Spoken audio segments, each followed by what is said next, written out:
உன்னத தேவனுக்கு ஆராதனை, மகத்துவ ராஜனுக்கு ஆராதனை, சர்வவல்ல தேவனுக்கு ஆராதனை, எங்கள் ஆராதனை, எங்கள் ஆராதனை. அல்லேலூயா பாடி துதிப்போம், எங்கள் இயேசு ராஜனை வாழ்த்தி போற்றுவோம். அல்லேலூயா பாடி துதிப்போம், எங்கள் இயேசு ராஜனை வாழ்த்தி போற்றுவோம்.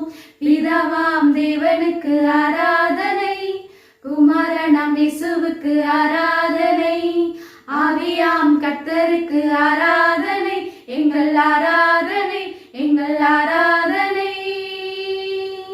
அல்லேலூயா பாடி துதிப்போம், எங்கள் இயேசு ராஜனை வாழ்த்தி போற்றுவோம். அல்லேலூயா